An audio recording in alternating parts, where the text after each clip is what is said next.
Good morning! Kakamata ko lang talaga dita. Tapos ang ginhimo ko, magpa-cute sa camera. Tapos malamigon gali sugad na adlaw. Kaya wara akong iba na ginhimo ko di magstay diri sa balay. Tapos ipapasikat ko lang sa inyo ang akong baby bump. 31 weeks na gali ako sugad ano. So, pira na lang ka weeks, malabas na ang baby ko. Na-excite talaga ako na medyo kinakulbaan din kasi syempre first time. Di ko pa aram kung ano ang feeling. So, maayo gali no kay maskin irog na sa nikad akong tiyan ko buyag. Wara gihapon ako sa stretch. Pero kay 7 months pa man lang siya. So, igo pa ako sa 2 months. Kasi bigla siyang maglabas. I don't know. Pero may gina-apply pa no ko. May siyang gina-apply ko. Lotion kag oil. Ang asawa ko sa nantig apply sa akong tiyan. So far, we're pa ako sa stretch mark. Kag tani, dili na ako magkigo ni stretch mark. Mga alas 2 na galisan hapon. Nag-alabas na ako dida. Kay mainit naman. Pero nag-jacket lang gihapon ako kay medyo mahangin. Sabi ko, malakat-lakat lang ako kasi kailangan ko na nga maglakat-lakat pero yun dili man masyado halayo. Ang plano kay maglakat-lakat pero kitaon nyo kung anong ginhimo ko talaga dito. Minsan mapapaisip din ako kung walking ba talagang tuyo ko or iba na naman.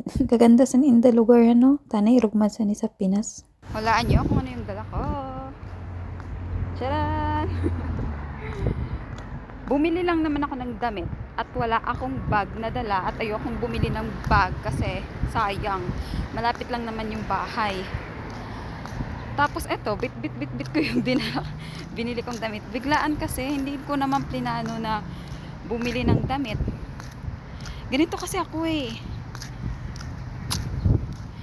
Ganito talaga ako eh. Kaya ayokong maglalabas kasi ang gastos ko. Pero hindi ako magastos sa food. Alam niyo kung saan ako magastos? Sa mga damit. Kasi pag may nakita akong sale kasi siya be! 2 euros lang yung isa. Papakita ko sa inyo kung ano yung original price niya. Tapos sale siya lahat 2 euros. Tapos nakalima ako be. Okay lang yun. Super ano kasi hindi ko siya maiwasan. Nakita ko kasi wow, 2 euros all. So ayun, pumasok ako tapos ano, parang inano niya ako be. Parang hinigop ako ng ano store. Wow, hinigop. Tapos ayun, nakabili ako be. Happy naman ako sa pinamili ko. Ipapakita ko sa inyo mamaya. Lima lang naman to pero okay na. Ita-try on ko siya. Sabi ko sa asawa ko mag-ano lang ako.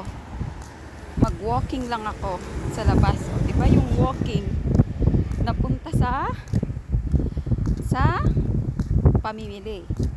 Ganyan tayo eh. Hindi na ako pupunta dito yung side again kasi baka mahigop na naman ako ng store. Uwi na ako kasi nakapamili na ako be. Ayan, ang tataas na ng grass dito oh.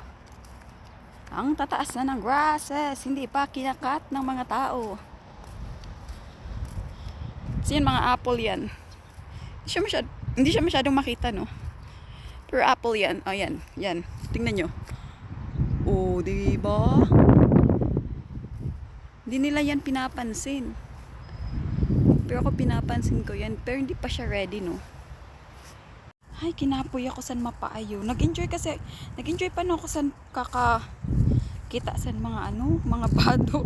Irog talaga ako sa maskin ada pa ako sa Pinas. Pag may nakikita ko na sale, lalo na sa ukay, grabe talaga, hindi ko talaga maiwasan. Uli na ako ay nagahulat ng asawa ko. Diba, Tagalog minasbati na kita. Basta, bahala na kamo. Bahala na kayong lahat dyan. Umintindi sa aking pananalita. Pangit ko, kita. Bye na. End call ko na to ah. Bye.